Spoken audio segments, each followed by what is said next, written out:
I'm recording today. I went to put these tapes in Moodle last Thursday. I didn't have nothing there but a mommy elephant and a baby elephant as a picture, and that picture with no sound for the whole hour that I taped. Did that for my class after this one, and then one class it just showed a black screen. But I had Brian to come over and check it, and it seems to be working. So whoever's absent today, I hope you are able to see this later. Uh, anyway, we've got 3 chapters, folks, and the one chapter we looked at a little bit was on bank reconciliation. Now, we've got to be able to do a bank reconciliation. Okay, we practiced a short one in class. Now, I assigned you a couple of bank reconciliations. All right, Fraser, what problem did I assign you from chapter 8?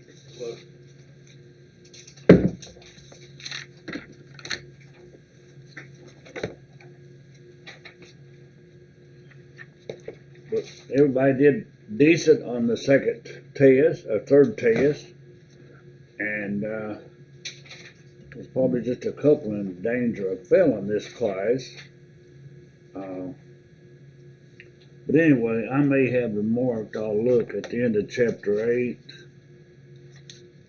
But we've got to do a bank reconciliation. Now, I assigned exercise 16. And we're going to look at a couple of these that I have assigned. Then I'm going to assign you one to hand in at our next class meeting.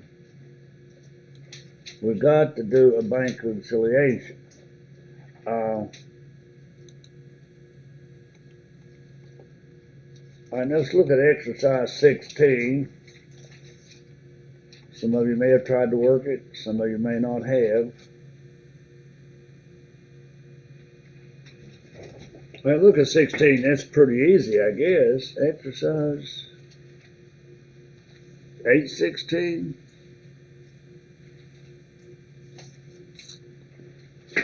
It looks funny. Solution looks funny. Identify each of the following items as an addition to the cash balance, subtraction from, or what have you. All right, that does make sense now.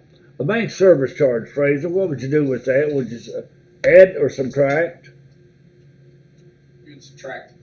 You would, and from the banks or the books? From the books. That's correct. All right. Check of a customer returned by the bank as a NSF check. Antonio, how about that one? Would you add or subtract?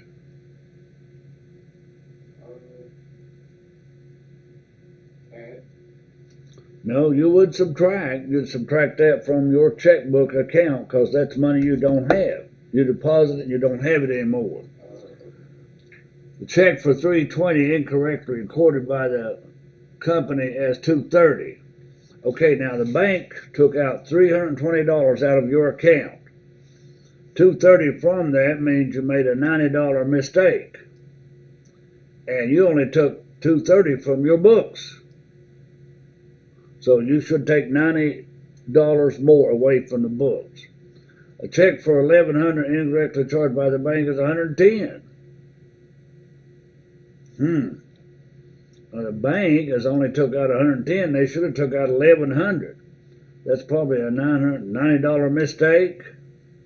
The bank charged by the bank is $110. Well, it's right on your books, but you got to take $990 away from the bank's balance. Deposit in transit, add it to the bank's balance. Outstanding checks, subtract from the bank balance. Note collected by the bank, add to the book balance. Now look at these answers up here. Addition to the bank balance is number 5. Deduction from the balance per books 4 and 6. Addition to the balance per company's book 7. That'd be that note. Deduction from the balance per company's records 1, 2, 3.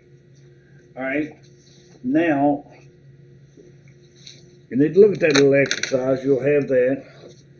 Your exam will be all multiple choice. but you'll still have to know these things. You may have to work them out to answer the multiple choice.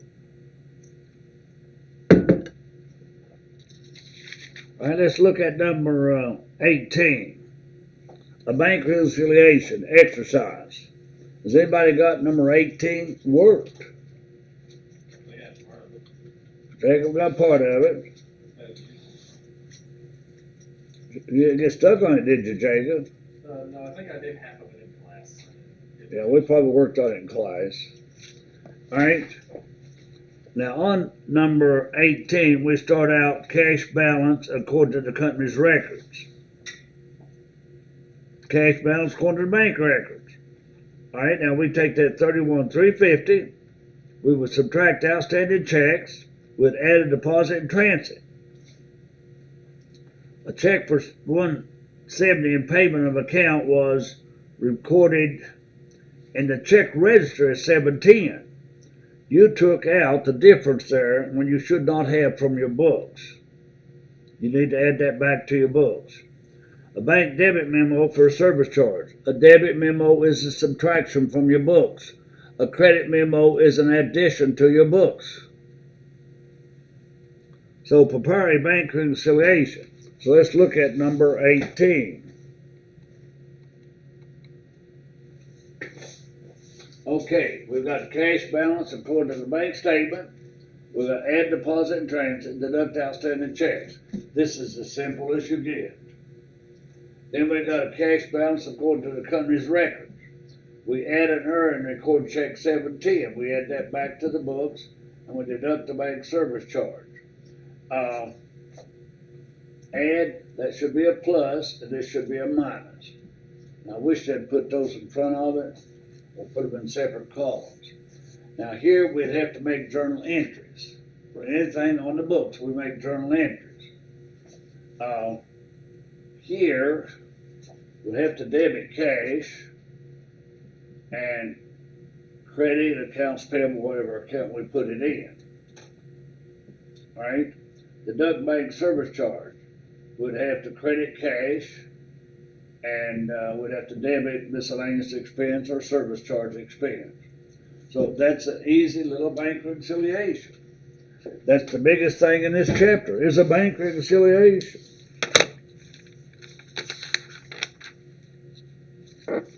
I want you to look at exercise 22. It was also assigned. Identify the errors in the following bank reconciliation. Take a minute, guys, and look over that. Each one of you be able to identify at least one or two errors in that bank reconciliation. Number 22.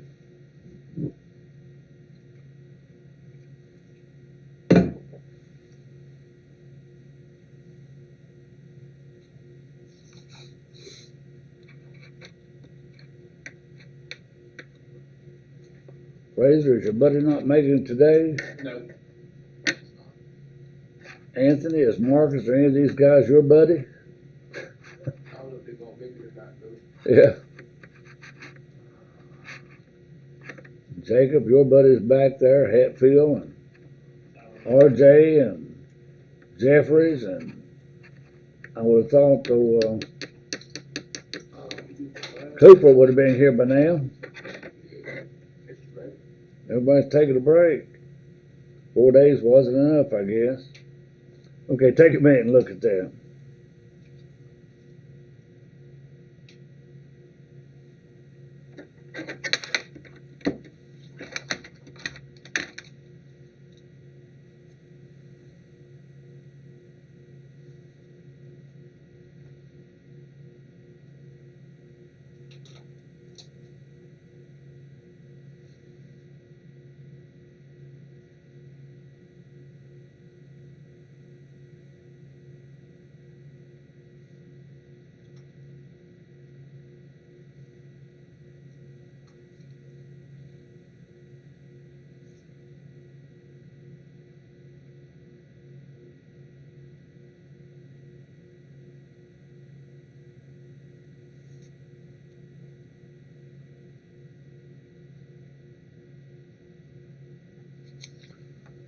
Jacob, do you see a mistake on that bank reconciliation?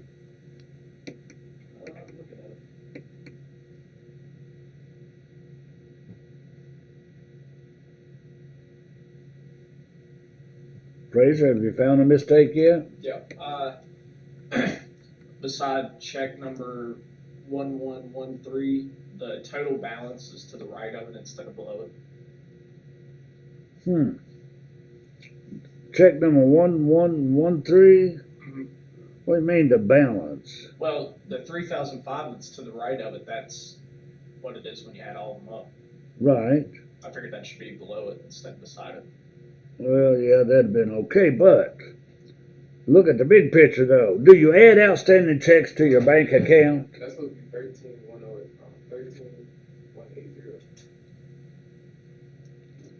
Because he added to take it away because that was bad checks. Now, which one, Anthony, should be 13? That's the balance. No, under 3,005. Yeah, I see what you're saying. But let's look at the whole picture, guys. Do you add outstanding checks to your bank balance? No. I'd like to write out a check and add it to my bank balance. So there's one mistake. Now, do you deduct deposit and transit from your bank account? No, you'd add it. You would add that. So minus to the checks and a plus to the deposit. Now, how about proceeds of a note collected by the bank, principal and interest? That is correct. You do add. How about that service charge? You subtract that. That should be a minus. Okay. Check return. Well, Carl Cooper, we about gave up on you. You're not supposed to be over 5 minutes late. Today you are 13. All right. How about check return because of insufficient funds? Subtract that. You do subtract that. Error in recording June 17 deposit of. Look, you had a deposit of $750, which the bank put in for you, but you recorded on your book of $1,750. So you should you add or subtract that $5,400? Add it. You should add it. See, you are using common sense now. So do that when you prepare a bank reconciliation. All right, petty cash, number 24. We're going to look at one of these. I'm going to make assignments. We got to get on and look at chapter 9. All right, you wrote out a check to establish a petty cash fund. Does anybody remember what you debit? Petty cash. And credit what? Cash. Now you got your fund. Somebody's got $750 in a box somewhere, cash. They can pay for postage, they can pay for coffee, or buy a client's lunch. They may send over to Walmart and get some printer paper or a ribbon or a few supplies, whatever. Now, as the month goes on, we had 176 left in petty cash. We wrote out checks. We get a check to replenish this. We wrote out $240.80 for miscellaneous selling, $212 for miscellaneous administrative, and 96, I guess. Anyway, we wrote out various expenses. What do we do with those? We just do what with them? What do you do with an expense? Debit it. Debit any expense, yes.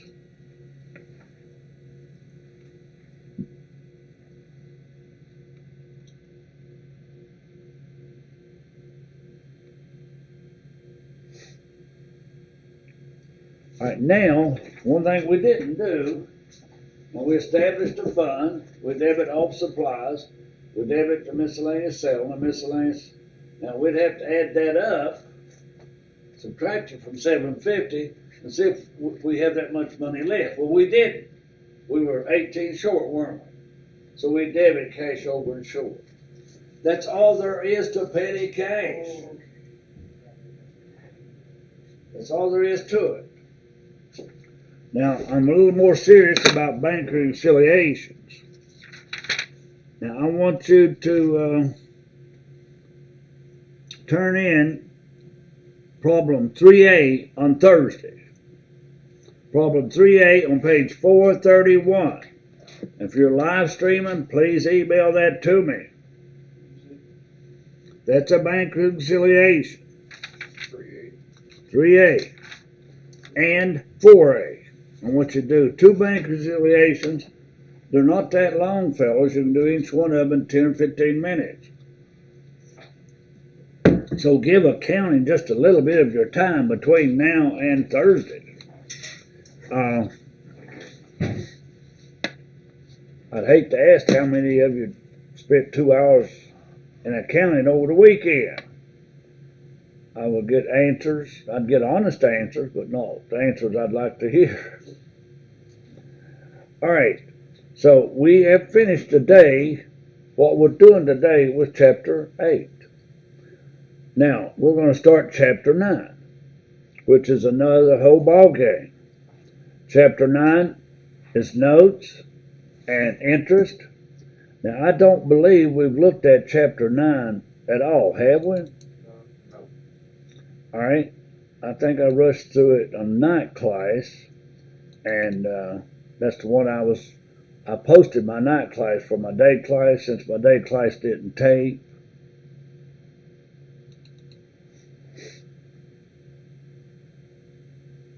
Okay, so chapter 8 is pretty easy. A bank reconciliation and petty cash. That's it. Now chapter 9 is a little more involved. We've got receivables, which can be notes receivable or accounts receivable. It can be interest receivable, what have you. This thing usually gives me pins. There they are. All right. Notes receivable we'll work with in this chapter. And you know what accounts receivable are. Now, notes receivable usually has interest on them. Now, do you remember how to calculate interest? You know, you take the principal. You take the principal times the rate times the time. That's equal to interest. We've got to calculate that in this chapter. Now we're going to use 360 days in this chapter as a rounded year. Sometimes that's called a banker's year. That's what we're going to use. All right.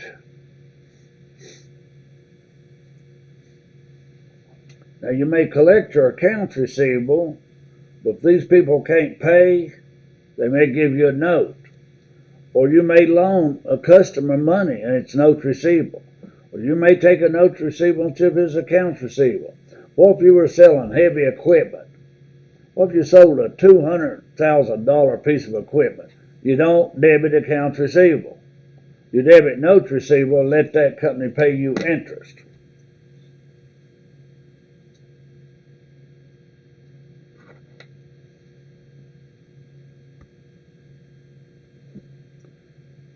That can be a short-term asset, which is a current, or it can be long-term. Can be over a year, it's long-term, but under a year, which we're working with, a current asset. So we're going to have interest receivable, tax receivable, and other receivables, but we're only going to worry about notes in this chapter. And we will have to look at some uncollectible accounts.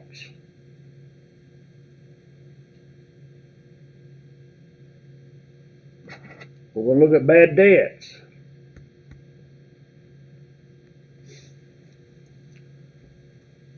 If you owe somebody something and you don't pay them, it's a bad debt, isn't it? Now, you may have a bad debt on a credit card. You may have a bad debt on a purchase down at the corner.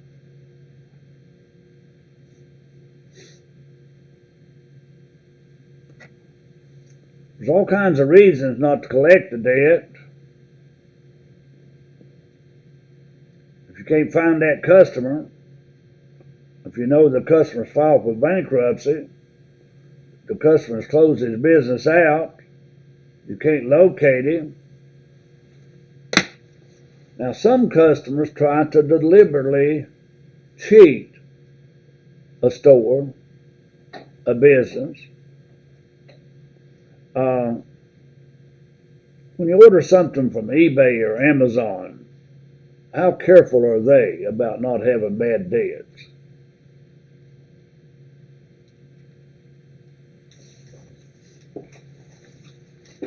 How many of you ordered an e-book this year?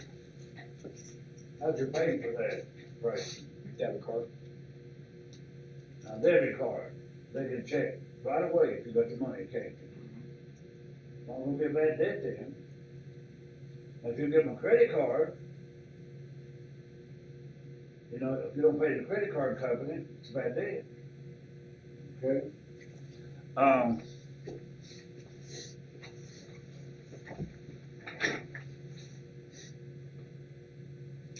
and one thing they didn't put on here, if you got a customer and you read the obituaries and he is dead, it's gonna be a bad debt, isn't it? Unless his estate takes care of it. Question, if the person dies, and they have debt, who would take that over? Okay, do what now, Anthony? So, if the person dies, right, and they have debt, who would take that over? Alright,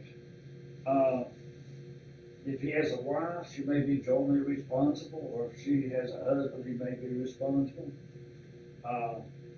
Let's say there's no husband or wife involved, if he dies, the debt may never be collected. Now, if he has a will and estate, the administrator can pay his debts. Or if he had an estate, you can sue the estate if you were to restore them. Most likely when somebody dies, you're gonna be lucky to collect.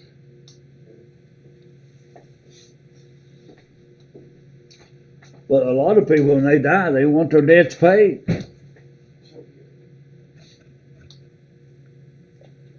Alright, we're gonna have two methods here. One is called the direct write-off method and one's the allowance. We'll study those later. Today though, I don't know if I jumped ahead on my notes or they're later. I guess they're the later part. But if we just write something off as a bad debt, here is your direct write-off method. Just debit bad debt expense and credit accounts receivable. This person cheated you out of $4,200. Now, if they win the lottery and decide to pay you, reverse this, and then debit cash and credit your accounts receivable. All right, this is an easy method. The more complicated method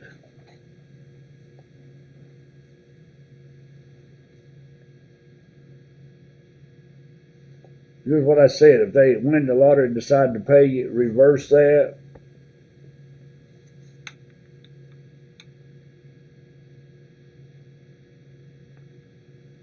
Okay, now, journalize the following transaction. Use the direct write-off method. Received $1,200 from Jay Burke and wrote off his remainder of $3,900.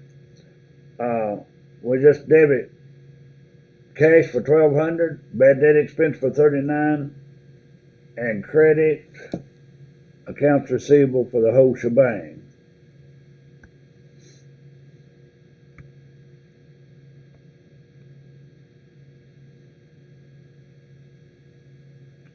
If he decides to pay you some, that $3,900, you reverse it and take the money. Now that's the direct write-off method. That's it. Now we're going to try the allowance method. Here we decide that $30,000 of accounts receivable will be uncollectible. Then we set that up as a debit to expense. This is used for the accrual base of accounting. And this year, 2000Y7, we can call that 2019, we figure we're going to have 30,000 bad debt expense. And we're going to take it off for this year against the sales of that year. Sales of that year, do the expense for that year. That's why we set up the allowance method. Now sometimes we credit allowance for doubtful accounts. Now when somebody has a bad debt, we debit allowance for doubtful accounts and credit accounts receivable.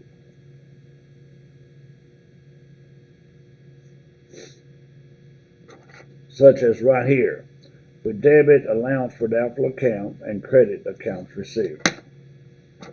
Now, how do you write 0.5% as a decimal?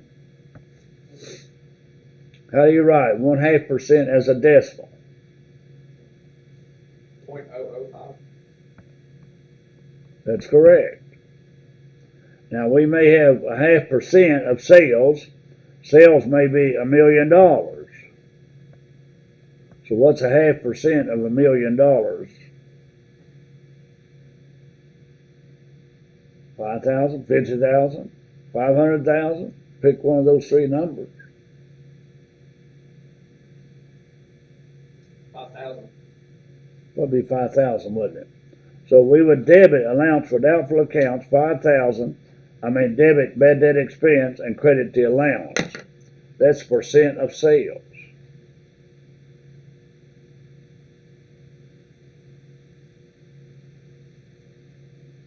Now the allowance method, we do have a balance in it, but we're going to go through this method pretty quick and get to notes. But we've got to look at these methods to write off a bad debt.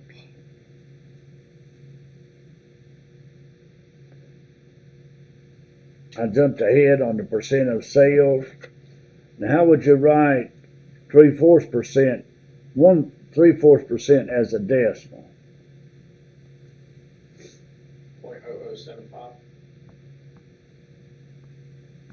See, the best way is to change it to a decimal first. Decimal 75%. Now when you change a percent to a decimal, you move your decimal 2 to the left, don't you? So move that 2 to the left and you got 0075. We'll look at that better later. Today we're going to get into, there is a receivables method here too. We've got two methods under the allowance method. Looking at it real quick, when you read the chapter, of course, another assignment for Thursday is to read chapter 9. But now let's take these people owe us here. If a person is 365 days past due, what percent do you think you would collect? He's a year past due. According to this, they're going to collect 20%, 80% is going to be bad. But now if a person is only 31 to 60 days past due, we're going to collect 90% and 10% is going to be bad.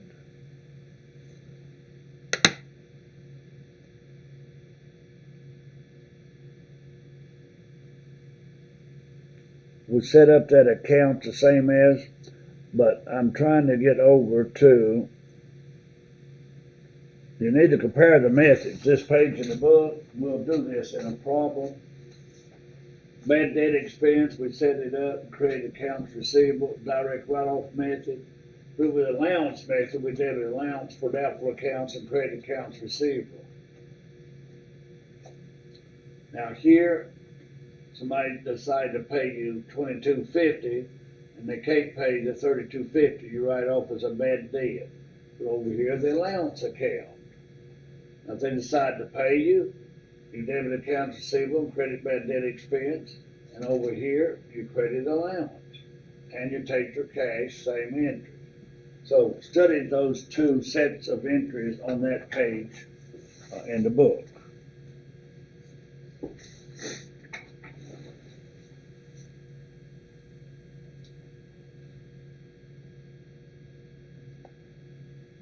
Okay, now a note. Does anybody owe a car payment? Don't you have to sign a note when you owe a car payment? You got to sign the paperwork. You would sign a mortgage note if you bought a house payment, if you mortgaged a home. If you're a business, you may borrow money, notes payable. You got different parties to a note. A maker makes the note, promise to pay. That'd be you if you borrowed money. Whoever you owe that money to is the payee. The face amount of the note is the note. Now, we're going to look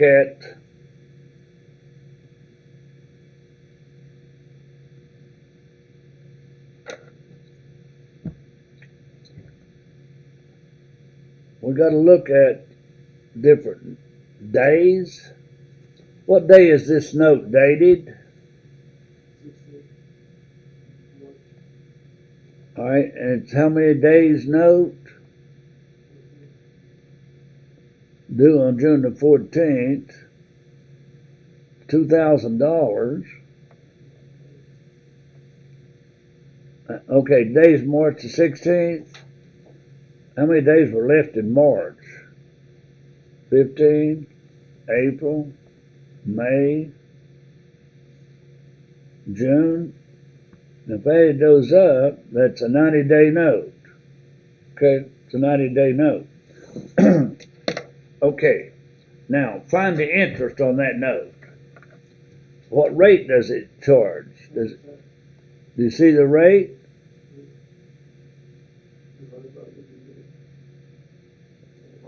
Right above the due date right here. An interest of,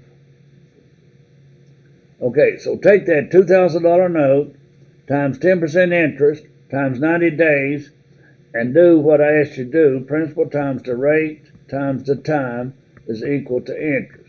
Calculate that.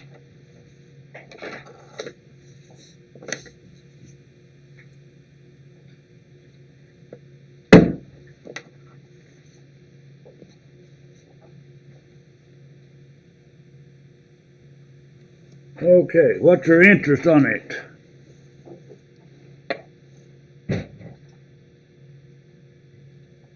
$50?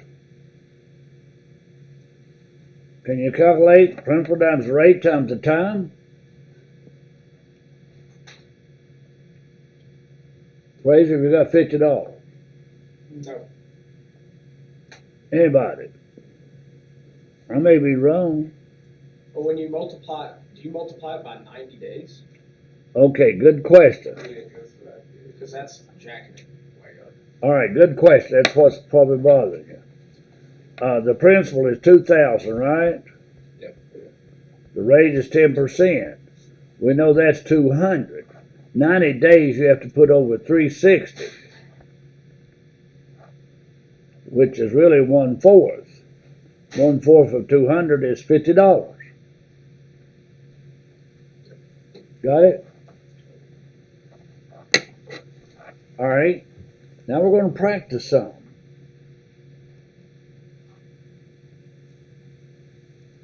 All right. I'm going to give you a $20,000 note at 6% for 60 days. Now, to calculate that, you've got to be able to calculate simple interest. Your interest will be $200 when you get it done.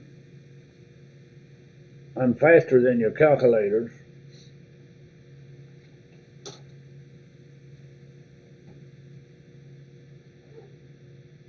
How much would it be? Interest $200. Did you get it, Fraser? Anthony? Jacob? Carl Cooper? Did you get $200? All right, guys, you got to be able to work simple interest, so we're going to practice some of these.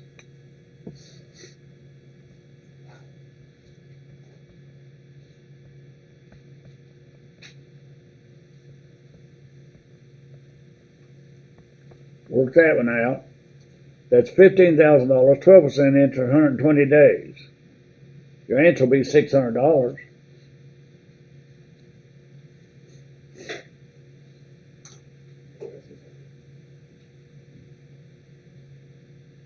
Anthony, did you get 600? Fraser. Jacob. Okay, guys, I got to make sure you get $600.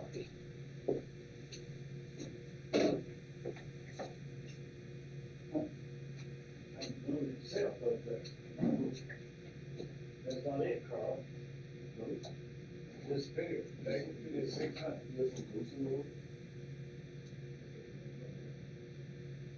Well, now this move, I have to find it.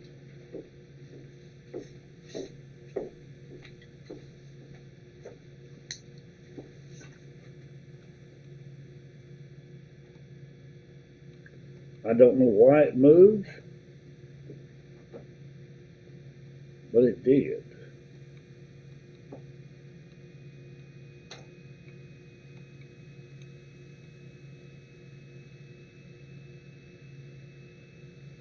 I believe we're right here. And what did I give you?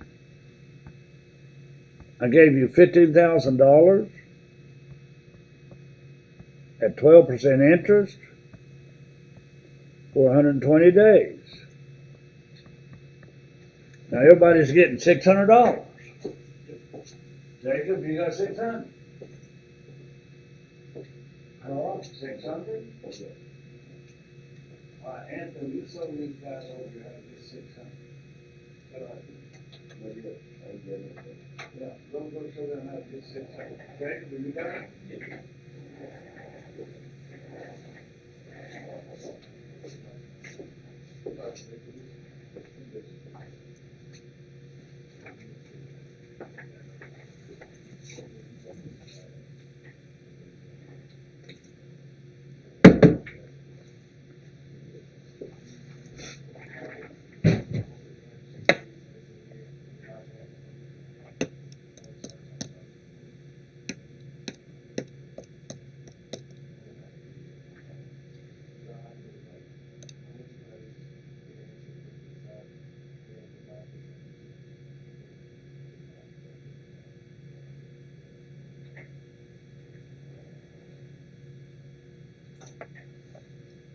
That'd be 15,000 times decimal 12 times 120 over 360, which is a third. So that's how you set it up, 15,000. Now, let's start off here, Fraser. 6% for 60 days. Give me a principal, Fraser. Give me an amount. 6,000.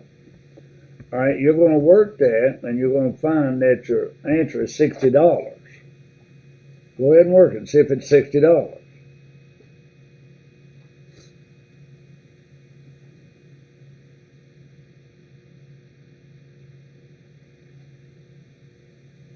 Yep. $60, guys?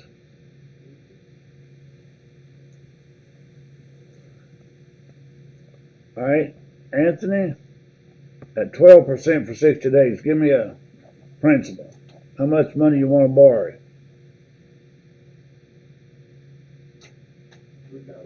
How much? All right, your interest is still going to be $60. Try it.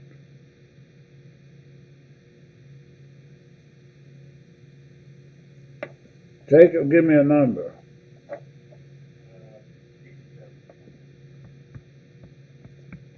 All right, your interest is going to be, did you say 50,000? I said 18. Wait a minute, I did. That's what, yeah, sure. Okay, 50,000. Your interest is going to be $1,000. Check it out.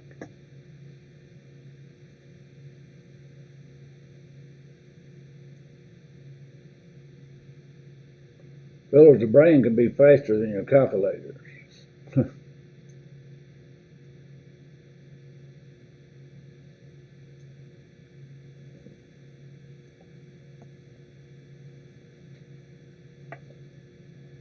All right, let's go with 120 days. Carl Cooper, give me a number. 18,000.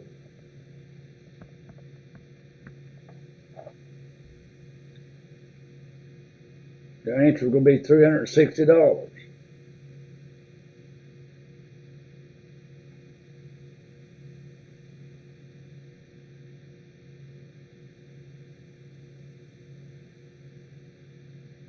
Is that correct? Are y'all calculating it right now, Carl? And was it? Okay. All right. Now, the days in a month. We gotta know the days in a month. All right, there's only 5 of you in here, so I've gotta give you at least 2 months. How about March? 31. Good. How about July? 1. All right, September.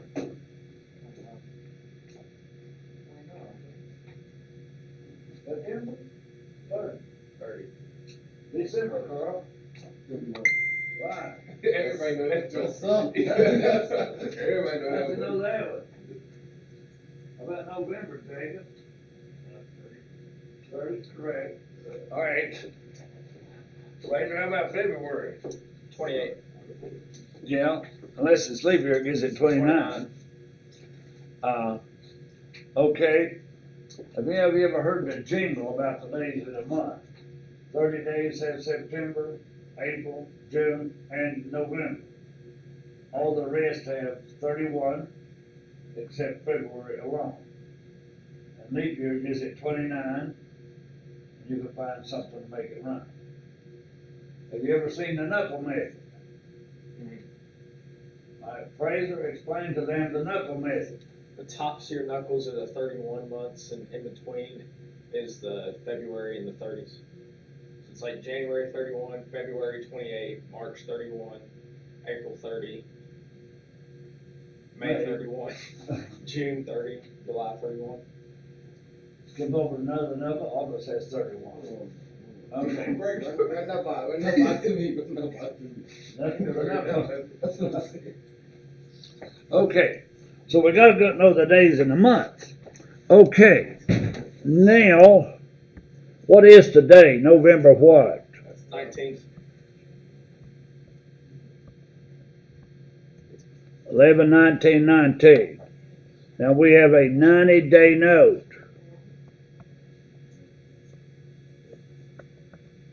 Tell me when it's due. Give me the maturity date.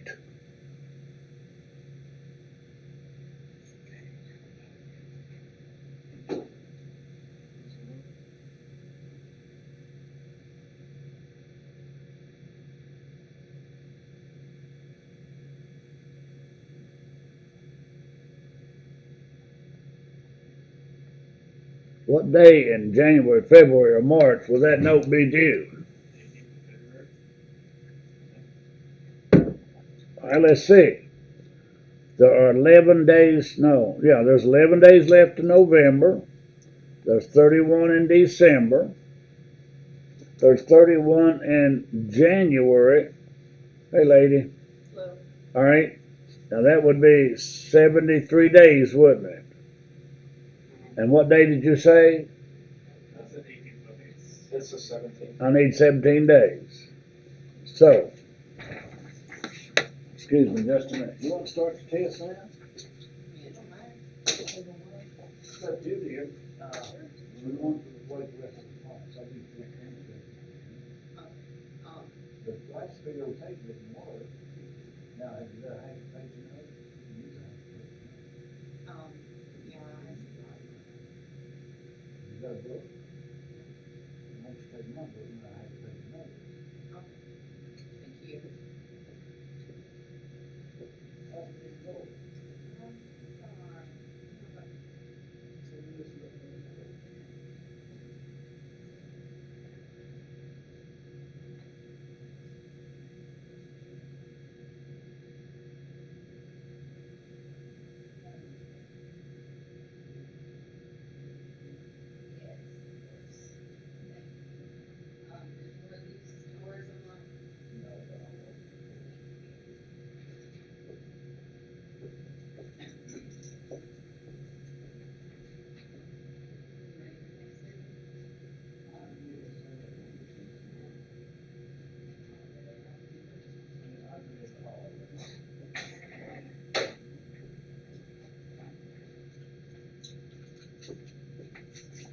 Okay.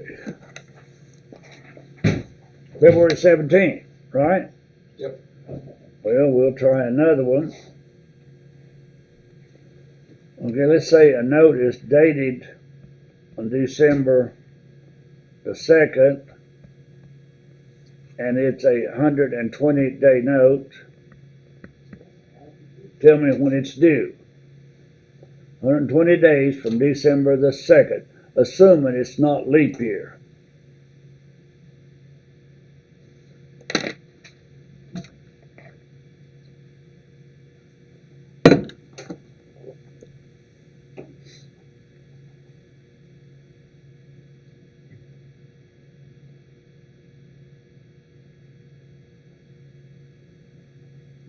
April 1st. Everybody else got April 1st? All right, there are 29 days left in December, 31 in January, 28 in February. How many does that give me? 88. Okay, that was February. March is 31. We do have April 1st, don't we? All right. Now, a note plus interest gives maturity value. A bond has a maturity date and a maturity value. A note has a maturity date and a maturity value. So, some women say that bonds mature, notes mature, but men never do. So, you agree with that, Anthony? All right. Anthony's going to agree with anything this morning. Just about. All right. So, let's look at a note.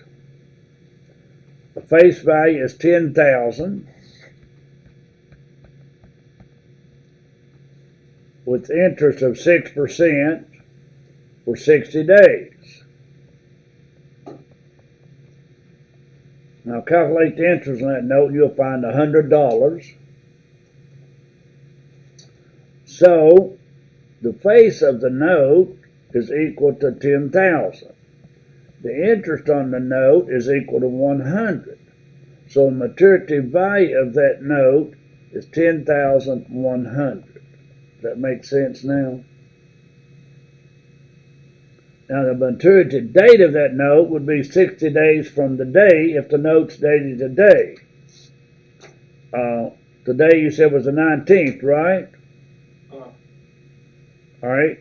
Then there's 11 more days in November, 31 in December. That's 42. So on the 18th of January would be the maturity date. So now we've got a maturity date, a maturity value, and interest on a note.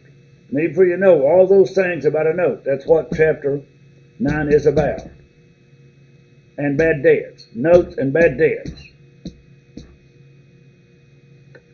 Now we've got Thursday to wrap up bank reconciliation, chapter 8. We'll spend time on chapter 9, notes. Then we got Thanksgiving. Then we'll come back and spend what time we have on chapter 9 and 10, notes and depreciation. Missing that one water day. I've heard of snow days, but we had a water day, remember? Yeah. I guess we can't come up here without water because everybody has to go to the bathroom. Okay? That's probably the theory. Okay, notes receivable. Now we're going to make journal entries when we got notes receivable. We debit notes receivable and credit accounts receivable. Or we debit notes receivable and credit sales. Or we debit notes receivable and if we loan money, it'll be a credit to cash. If we sold a dozer, it'll be a credit to sales. So there's 3 ways to have a credit and to debit notes receivable. Now, when somebody pays us that note, what do we credit for that interest we've been calculating? What do we credit? Right there. Interest revenue. We made $60.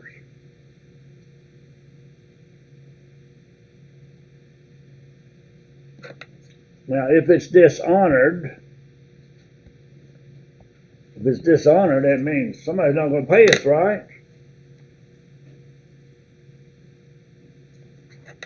Then we put it in that person's accounts receivable. And we credit his notes receivable and we credit the interest revenue we would have made. So now that person owes us $60,060.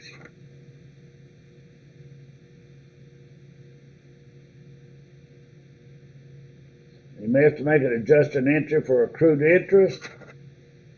If it's 30 days or something like that, we would have, okay, we took a note for the accounts receivable. Now that's on December something. But on the 31st, we'll have to make an adjusted entry for those days that we've held the note. Anthony? Question, sir. On this one, we're doing a journal, right? Yes. We make a separate entry for the interest, right? Correct. Now here we just do the note. Somebody gave us a note on December 1st. But it's probably, how many days notes? 90 days? Well, now from December the 1st to the 31st is how many days? 30? We have to do an adjusted entry. Now, we don't have to do an adjusted entry on all notes, Anthony. It's only those that are outstanding on December the 31st. If we had a note on February the 1st and we collected on May the 1st, then there's no adjusted entry. It's not outstanding.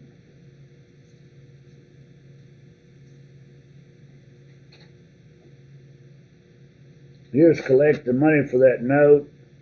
You collect the interest receivable. And of course you collect interest for the next year or the next 60 days.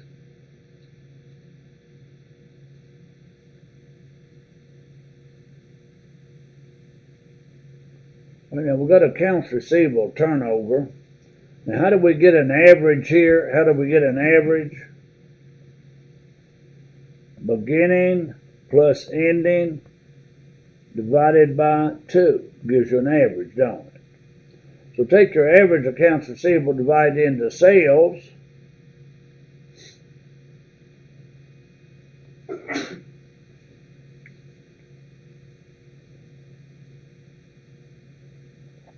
So your accounts receivable turn over 7.94 times a year.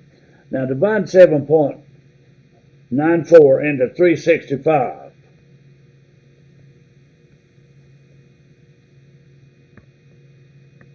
.02. Point what? 02. Got to be more than that. Oh, That's just a 7. That has a decimal.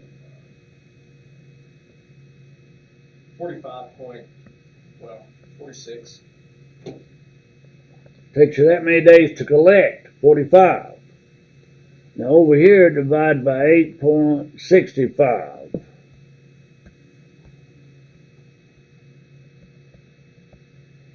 Divide 365 by 8.65. 42. Well, we were doing better in year 1, weren't we? We were collecting every 42 days. Now we're collecting every 45 days. That is not great, is it? Nope. Come on in. I'm on in class in a minute. Yeah, just have a seat. All right, here's what you all just calculated. But we did it by a shorter method. Okay.